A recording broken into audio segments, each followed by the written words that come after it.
account deficit, there was fiscal deficit. The US trade deficit was about 1.2 trillion in 2024.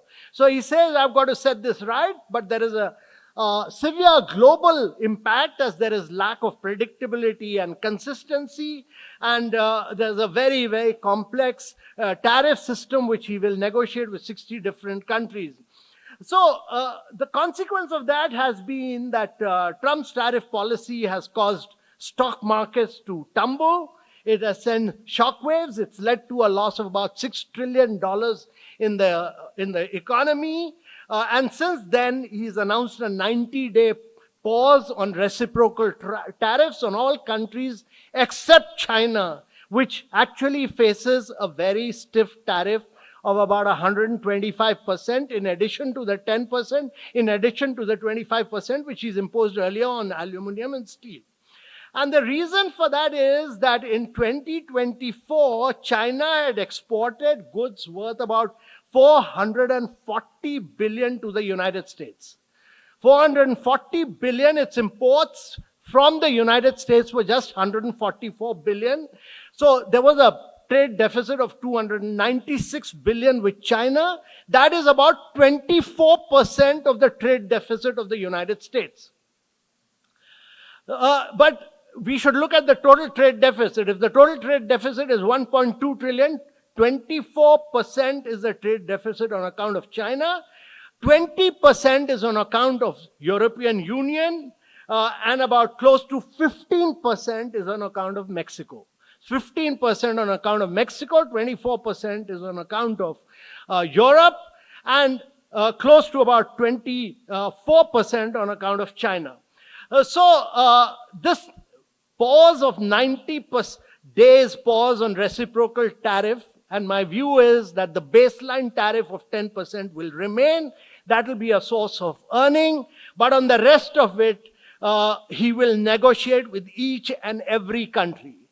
To understand the psyche of what he's trying to do, whether he will succeed, whether Trump will succeed in his attempt to reduce current account deficit, fiscal deficit, and will he be able to make America the great manufacturing power which he's talking about, and reduce US's chronic deficit, or the challenge is whether he'll succeed in doing it or whether he will leave behind a legacy of economic ruin, and whether America will fail in this attempt is really the question. And to understand much of this, there are two economists who have written a book called The Trump Economic Model, Trump Economic Miracle, and the Plan to Unleash Prosperity Again. It's Arthur Latter and Stephen Moore. Some of you should try and read this book. Because Trump, what they say is that Trump feels that free trade is a myth, and actually free trade is detrimental to the United States. That's his basic belief, that free trade is detrimental to the United States of America. And that he feels that America needs manufacturing, not just for creating jobs, but for national security. It cannot be dependent on imports for pharmaceuticals, for steel, aluminum, and semiconductors. My view is that he'll stick to 10%, rest of it he'll negotiate with each country, and after negotiating, he'll declare victory against each of the 60 countries with which he will negotiate.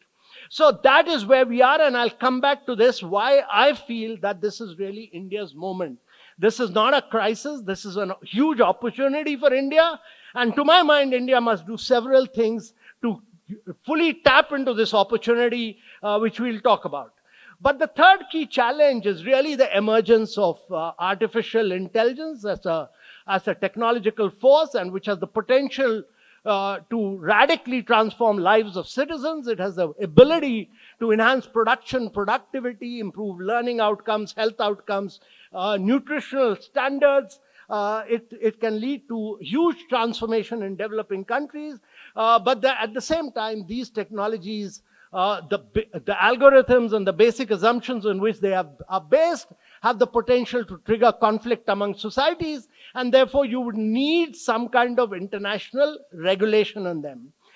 But the AI race has just begun, and I'm saying this because just about 2 months back, Mr. Trump had committed billions, the United States has committed billions to semiconductor investment, with what he had called the Stargate Initiative. And he said that this will drive United States' technological future. It will create about 100,000 jobs. It will secure pole position for the United States in artificial intelligence.